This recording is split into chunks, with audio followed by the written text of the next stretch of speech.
Ghazi kidney centre and multi speciality hospital गुर्दे और बवासीर के इलाज का 40 साल मशहूर हॉस्पिटल, जहां हजारों पेशेंट्स क्योर हो चुके हैं। Doctor Husaini international national award winner और दूसरे डॉक्टर्स और लेडी डॉक्टर्स की जेर खिदमत। आइए अगली खबर आप देख सकते हैं, जो कि बैरिस्टर असदुद्दीन अवैसी को लेकर है। असदुद्दीन अवैसी का ये कहना है कि सरकारें अगर चलती है तो रूल ऑफ लॉ से चलती है, रूल ऑफ मॉब के जरिए नहीं चलती है, यानी मॉब लिंचिंग के जरिए नहीं चलती है। क्योंकि हाजी शहजाद अली के घर के ऊपर डिमोलिश को लेकर बैरिस्टर असदुद्दीन अवैसी ने यह बयान दिया है।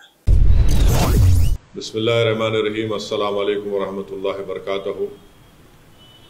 मेरे अजीज़ दोस्तों और बुज़ुर्गों, 21 अगस्त के दिन जो वाक़या छतरपुर मध्य प्रदेश में हुआ, मैं इसकी मज़म्मत करता हूँ। दोनों वाक़यात की जो पथरमबाजी हुई पुलिस स्टेशन के पास और जिस बर्बरियत और जुल्म के ज़रिए इक़्तिदार के इस घुमंड में डूबकर जो बीजेपी की वहाँ की सरकार ने हाजी शहजाद अली के घर को डिमोलिश किया, बुलडोज़रों से ज़मीन दोज़ कर दिया और साथ ही साथ उनकी तमाम 3 कारों को भी बुरी तरीके से उसको डैमेज कर दिया, मैं इसका कंडेम करता हूँ। मैं अभी हाजी शहजाद अली का एक वीडियो देखा हूँ जिसमें उन्होंने कहा कि उस दिन वो और वहाँ की जो ज़िम्मेदार तंजीम अंजुमन सदर, वहाँ के उलमा जाकर रिप्रेजेंटेशन किए।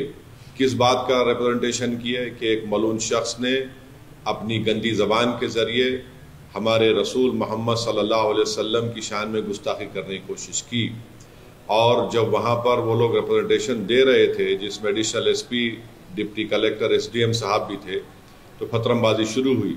डिप्टी कलेक्टर एसडीएम साहब ने हाथ पकड़कर हाजी शहजाद अली अपनी वीडियो में कह रहे हैं कि उनसे कहा कि आप आकर जनता को समझाइए। उन्होंने समझाया, पथरमबाजी उन पर भी हुई। उसके बाद एक मनसूबाबंद तरीके से 20,000 स्क्वायर फुट पर बना हुआ ये घर, जिसका परमिशन है उनके पास, वो कह रहे हैं, उसको डिमोलिश कर दिया गया। अगर परमिशन नहीं भी था तो क्या वहाँ की अथॉरिटीज़ को ये जिम्मेदारी नहीं है कि वो सुप्रीम कोर्ट का जजमेंट है दिल्ली डिमोलिशन पर कि ड्यू प्रोसेस को फॉलो किया जाए? क्या उन्होंने नोटिस दिया? नहीं दिया। और फ़ौरन बुलडोज़र के ज़रिए उनके घर को तोड़ दिया गया, ज़मीन दोज़ कर दिया गया। और उसके बाद वहाँ पर मध्य प्रदेश की छतरपुर की पुलिस चंद एलिज लोगों, एक्यूज़ को गिरफ्तार करके उनकी बेइज्जती करती है, रोड पर उनको चलाती है और उनके ज़बान से नारे लगवाती है। मैं ये कहना चाहूँगा कि सरकारें चलती हैं तो रूल ऑफ लॉ से चलती है, रूल ऑफ मॉब के ज़रिए नहीं। जो कुछ वहाँ पर हुआ रूल ऑफ मॉब के मुजाहरे हो रहे हैं।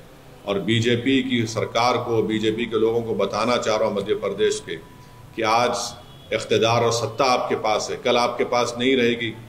तो क्या जो सरकार आएगी, जनता उनको हटाएगी, तो क्या वो सरकार आपके जिम्मेदारों को, उनके घरों को तोड़ दें बुलडोज़र के ज़रिए, आपके चेहरों को काला कर कर आपको रोड पर परेड करवाएं? आप जो कुछ कर रहे हैं वो संविधान का वायलेशन है। नरेंद्र मोदी बहैसियत वज़ीर आज़म, प्रधानमंत्री, पार्लियामेंट में संविधान को चूमते हैं और चूमने का ड्रामा करते हैं, और वहाँ पर बीजेपी की सरकार संविधान की धज्जियाँ उड़ा रही है। किसी के घर को डिमोलिश कर दिया जाता है, किस बुनियाद पर? क्या ये सिविलाइज सोसाइटी के मज़ाहरे हो रहे हैं? बल्कि हम ये देख रहे हैं कि एक state sponsored communalism Madhya Pradesh में किया जा रहा है, सिर्फ एक ही फ़िरक़े के ख़िलाफ़। चाहे उनके घर को तोड़ दिया जाता है, कभी एनकाउंटर के नाम पर गोलियां मार दी जाती हैं।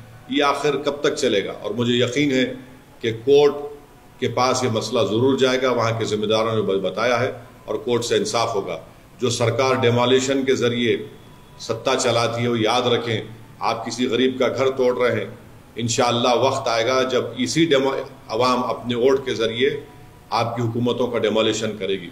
गुर्दे के तमाम अमराज का मुकम्मल ट्रीटमेंट किया जा रहा है। गुर्दे फेल हो चुके हों, डायलिसिस करवा रहे हों, याद रखिए डायलिसिस कोई इलाज नहीं, इससे 1% भी गुर्दे रिकवर नहीं होते। हाँ, डायलिसिस टेम्पररी रिलीफ दे सकता है, लेकिन हमारे ट्रीटमेंट से गुर्दे फिर से फंक्शन में आ सकते हैं। गुर्दे श्रिंक हो गए हों या सिस्ट हो, गुर्दे की पथरी हो, कैसी भी गुर्दे की तकलीफ हो, या पाइल्स यानी बवासीर, चाहे ब्लीडिंग हो या कोम, बगैर ऑपरेशन मुकम्मल क्योर ट्रीटमेंट का एक ही centre, Ghazi kidney centre, DLRL main road, opposite Vikas high school, Chandrayangutta, Hyderabad. Cell 9966930824 या 9391326261।